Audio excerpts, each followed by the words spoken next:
এক দেশে ছিল এক ছোট্ট কিন্তু সুন্দর রাজ্য।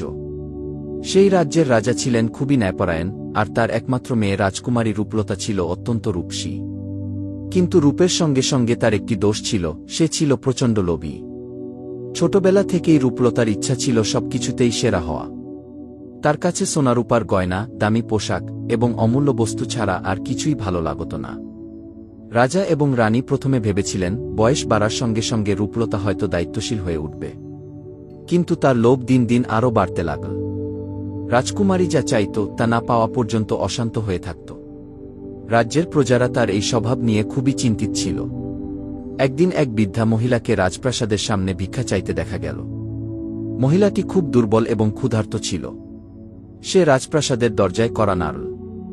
রূপলতা নিজেই সেই সময় দরজার কাছে ছিল। বৃদ্ধা তাকে দেখে বলল, মা, আমি খুব ক্ষুধার্ত, কিছু খাবার দিতে পারো? রাজকুমারী ভ্রুকুচকে বলল, আমার কাছে খাবার নেই, অন্য কোথাও যাও। বৃদ্ধা হেসে বলল, তোমার কাছে তো অনেক কিছু আছে, তবু তুমি আমাকে কিছুই দিতে চাও না। রূপলতা বিরক্ত হয়ে বলল, তোমার জন্য আমার সময় নেই। এই কথা শুনে বৃদ্ধা এক মুহূর্তের জন্য চুপ থাকল। তারপর বলল, তোমার লোভই তোমার সবচেয়ে বড় দুর্বলতা। একদিন তোমার এই লোভই তোমাকে বিপদে ফেলবে। বৃদ্ধা চলে গেল, কিন্তু রূপলতা তার কথা নিয়ে ভাবল না। কিছুদিন পর রাজ্যে এক বিশাল মেলা বসেছিল। সেখানে বিভিন্ন দেশ থেকে ব্যবসায়ী ও কারিগররা এসেছিল তাদের পণ্য বিক্রি করতে। রূপলতা মেলার কথা শুনে রাজাকে বলল, আমাকে মেলায় নিয়ে চলো, আমি সেরা জিনিসগুলো কিনব। রাজা তাকে নিয়ে গেলেন।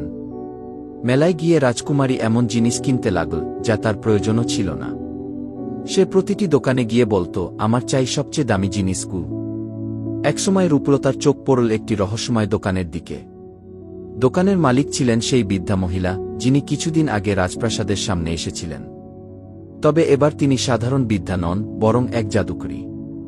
জাদুকরী একটি ছকচকে মণি তুলে ধরে বলল, এই মণিটি জাদুকরী মণি। এটি যার কাছে থাকবে তার যা কিছু ইচ্ছা পূরণ হবে।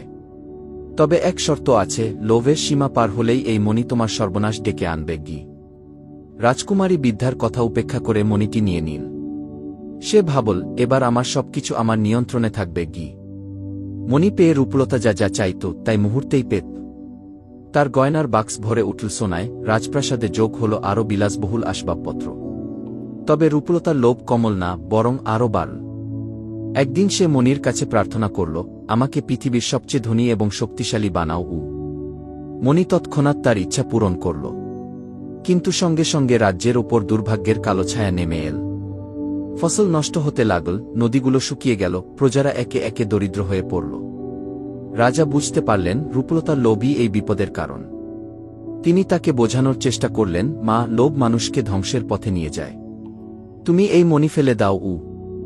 কিন্তু রূপলতা বলল, না বাবা, আমি যা চাই সবই এই মণি দিতে পারে, আমি এটি ছাড়তে পারব না।